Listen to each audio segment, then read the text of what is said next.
Good morning, everyone. Catherine Matthijs Sundell here, founder and CEO of Civility Partners. I'm here with my friend, Dr. Brian Harman, who is also a LinkedIn expert. I swear you're my LinkedIn idol, but that's not what today's conversation is about. So you said in your bio that you sent me that you almost choked to death from laughing too hard. Are you being silly, or did you actually almost choke from laughing too hard? It's a true story, and it's a true story that's happened to me multiple times in my life. I'm obsessed with laughing. I think that humor and laughter are some of the greatest gifts on earth. Yeah, it's the sad truth is that sometimes I laugh myself straight to death.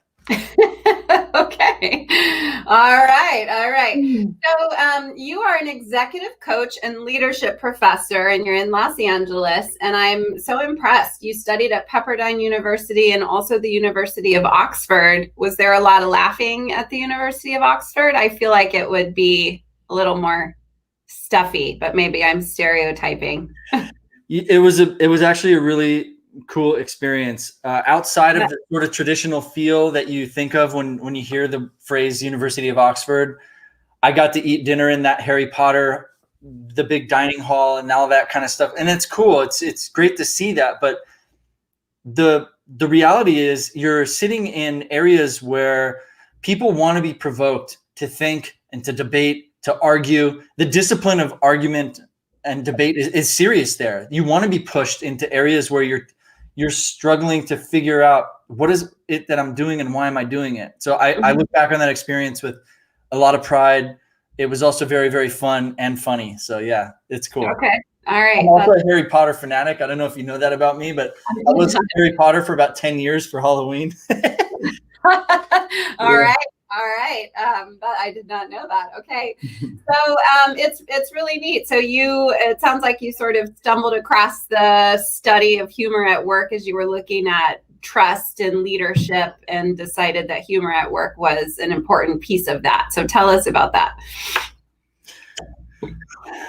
I finished grad school and I thought to myself, well, I want to study something fun because I don't feel like I'm done with school just yet. So if you're going to write a dissertation, why not write it on something like humor? Mm-hmm. Actually, though, it goes deeper than that. I started to study trust in the workplace because when I was diagnosed with a rare bone disease in my spine and had 4 surgeries and all that stuff, it became really clear to me that during the first surgery, when I had the 2 weeks off work for recovery and whatnot, and the surgery itself, I was like, I hate my job. I hate it here. I hate the people I work with. I hate my boss. I hate this company. Like, why am I doing this? And sitting on that hospital bed in the hospital for 2 weeks gave me this unique opportunity to say, what is it that I'm going to do next? Because I don't really want to go back there anymore. So that's when I started to determine it was about engagement, trust, participation, and feeling pride in my sense of work at that time. And I stayed in that career. I worked in the wrong career for 15 years. So the surgery, the diagnosis gave me that ability to say, all right, what am I going to do about this problem? And I said, I'm going to go study trust in the workplace and figure out how can I help companies to never have to deal with what I felt. Okay, that's cool. We have a similar story. I got into bullying and toxic environments because I was in one and felt like this is a problem that probably companies need to get some help solving. And so I'm going to make that my mission. So talk to us about why humor is so important in the workplace. Humor is a biological signal of trust. So if you think about the cranial vagus nerves, the carotid arteries, the jugular veins, these are our most vulnerable body parts. When you laugh, ha, ha, ha, ha, ha, you get the sort of that vulnerability open and out to the people that you're with. So the social interaction of humor has a lot to do with, I'm in a safe place. I'm in a place where I can laugh. I can break down walls. I can be with trusted people. So humor to me is really just a mechanism that leaders should be using to build trust. Now, humor is complex, though. There's the creation of humor. There's the enjoyment of humor. There's 2-directional humor. There's stories and jokes, which is more 1-directional style of humor. And so it's like this this mystery of elusive, how does a leader become more humorous, but in a work appropriate and responsible way? That's where I started to feel like there's not enough knowledge about this in the workplace. Yeah. And the other thing about humor is like, it's not the cure. It's really the symptom of a high trust team. So if you've got this team that trusts each other and they can break down those walls and they can laugh with each other and play with each other and be playful, the trust is the foundational element. The humor is just like the symptom of, oh, that's a high trust team. I can always hear someone laughing on that team. So that's why I sort of work backwards from it, is first, let's build the foundation of trust. And now how do we enact humor as another mechanism to even just elevate that level of trust? Okay, I never thought about that, but that makes I figured it was all about the brain juices that start pumping when you're laughing, and that would for sure be good for you too. But I hadn't thought about the fact that you do generally laugh in front of people you trust, or you learn to trust people who make you laugh, I guess, or because you have a bond with them in some way. That's really interesting. Hadn't thought about that. Last week I talked to Gary Ware, who I introduced you to right after my conversation, because he was talking about play at work, and kind of that same thing, that by being silly and sort of playing, that you're also breaking down some of those walls and just kind of being yourself, and that you're going to build trust that way. So very cool. Yeah, thank you for that introduction. I actually have a call with him coming up soon. Oh, good. Well, in the next couple of days. Yeah. Gary, if you're watching. Yeah. So did you happen upon humor as part of trust, or were you already like, I laugh, I want to study humor? Like, what came first? It was really the humor that came first, and then I backed out into the trust piece. And then now I spend a lot of my time, and which is why you and I work together sometimes, is because the thing that trust reveals itself in the workplace in strange ways. When you think about inequality of pay between men and women, that's about empathy and trust. When you think about the lack of diversity at the top levels of leadership in the world, that's truly disgusting. And that's why I got into the advocacy of women, and sponsoring and advocating that topic is also around this basis of trust. If you have this group of old fat white guys at the top of a company, how sad is it? I mean, I pity them, that their sense of belonging is so similar to themselves that they cannot open up the leadership ranks to diversity. So yeah, I think at the basis of these things that we talk about, the buzzwords of today, diversity, inclusion, equality, it's all trust. Trust with ourselves. And that's why one of the reasons I don't really promote the use of self-deprecating humor is because that's actually an act of degrading your own self-trust. Mm-hmm. So I know that's a weird link in there, but the trust piece starts with ourselves.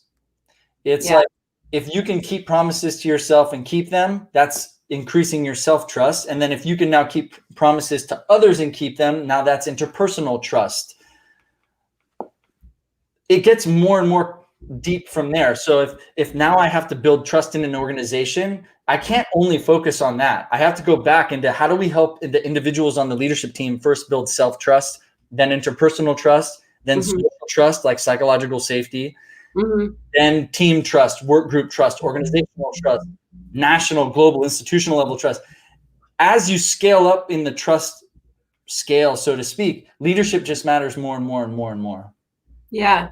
I'm just thinking about all the ways I could start bringing you into work that I do. Obviously, when I go into a toxic environment, there's a lot of distrust. And while we do focus on building trust with different activities, it's probably not to the extent that you do. So this is good insight for me for the future. And I've never seen you so serious, by the way.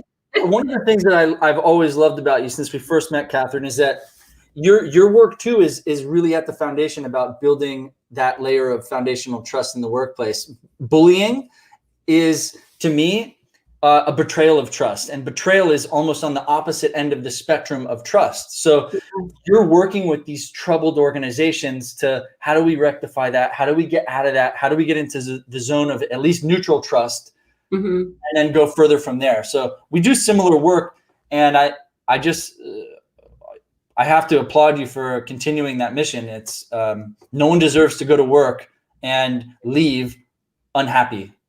Agreed. I think what you do for work is a big part of your self-concept and self-esteem, and it's really important that every single person feel good at work. And if you don't, talk to your boss about it, and if they can't help you, then you got to move on and find that place where you feel comfortable and feel valued and like you can thrive. I'm curious about so I do a lot of implicit bias webinars and trainings, and that's about the extent of my real diversity and inclusion sort of consulting. I leave that topic to the experts, but a lot of what we talk about in implicit bias or unconscious bias is that we're sort of wired to see same as safe. So it's just sort of this survival instinct that, and it's kind of weird to me that we're really wired to be a certain way, but then as a society, it's like, you can't be that way. You have to open up and trust, like you're saying, trust other races, other genders, trust things you don't understand. So I'm just curious what your thoughts are on that. How do you build trust with this, while you're also sort of fighting that, like you're talking about these guys at the top, they're all white, and that they're not trusting maybe other races, and that's why they're not bringing them into their leadership. So how do you get past that? How do you tie trust and sort of breaking down implicit bias together? I think that there's a couple things in there. One is that unconscious bias, all of this, it takes a lot of focus. So I have to do all my normal stuff, and we've talked about this before. It's like I have to do all my normal stuff, and now I also have to focus on how do I be more empathetic around me? What's the situation? I think it just takes, like, I'll boil it down to this.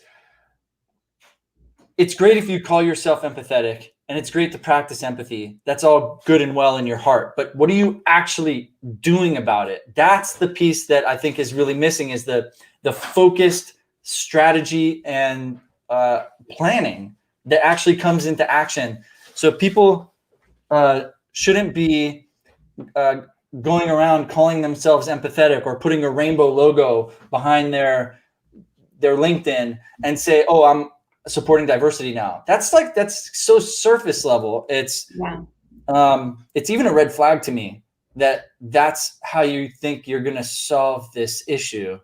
And not enough leaders are making that proactive strategy. They're just saying the words, but they're not going through the motions. Yes, we're going a little on a tangent here, but I'll add that with Black Lives Matter happening, lots and lots and lots of CEOs. I was joking, they went to the CEO email template store and purchased the template that said, Black lives do matter and we don't tolerate discrimination or harassment. And they sent that out to their customers and internally, and then that was it. And that is just so wrong, because you're not backing up the action. Or when I would talk to other, white people, they would say, oh, well, I have a Black friend, or, I went to high school with, a group of other types of people, or whites were the minority at my high school, kind of like, so I'm good, but it's like exactly what you're saying. Okay, well, that's swell, but then what are your actions to continue to help build up these people who need help? So anyway. Yeah, so as a coach, I'll tell you my own example is I actively pursue who can I mentor, who can I advocate for, who can I sponsor, who can I connect to help them develop throughout their careers.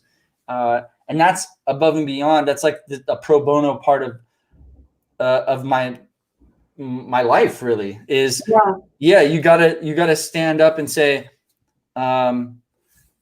not only am I uncool with the inequality between women and men in the workplace, there's even worse statistics when you talk about women of color or women of underrepresented groups.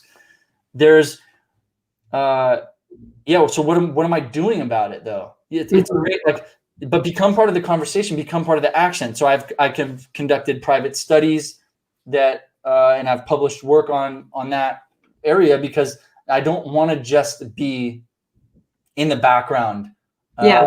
And it's also, I think it's my responsibility if I'm going to be someone who's trying to teach students of leadership, graduate students or even undergrad students, or even executives who are currently in the workplace, if I'm going to be their leadership person and helping them to develop, I have a responsibility to tell them that the state of leadership today needs to change. Yeah. And one of those ways it needs to change is we need more women and diverse people in seats of power. I also believe that if we had less men in power, then a lot of the current issues today wouldn't exist, from coronavirus to climate change to poverty even. So it's basically men have failed. We can see that through history. There's been a very much greedy, self-interested feel when you get into the depths of what leadership is today, and it's disgusting, really. So we need to change, but it needs to actually happen. We need to help women self-promote, help women develop, help underrepresented groups. That's interesting. I appreciate all those comments. So with that, what does leadership mean today? What does it mean to you when you're talking about leadership? What's define it for us? Yeah. The definition that I usually use is leadership is the practice of strategy and influence. But the reality of what leadership means to me is it's a place of service. If you look back on the world's best leaders, they've been the ones that have pushed the world forwards in some way. And we hear this term influencers these days. An influence, it actually has taken on a negative connotation, but actually the people that I have reached out to that are influencer status, they've really helped me in my life. So they're called influencers because they've just helped more people. So my biggest piece of advice, if someone wants to be a leader, just help more people. You can do that from any position, informally or formally. And if you become, this happened to me when I've been promoted in work. Sometimes leaders, they're not trying to be bad. They just don't know better. So oftentimes people are promoted in the corporate environment, and what made them good at their job won't make them good at leading other people. And corporations, senior leaders must take responsibility for the fact that they need to give those people the training that they need so that they can help continue to become like a leadership factory. Build those leaders so they can build more leaders, and then those people can build more leaders. I think that's the ultimate role of a leader, and that's also the way that you help more people, is by helping the people that you help to help more people. Yeah, I like that.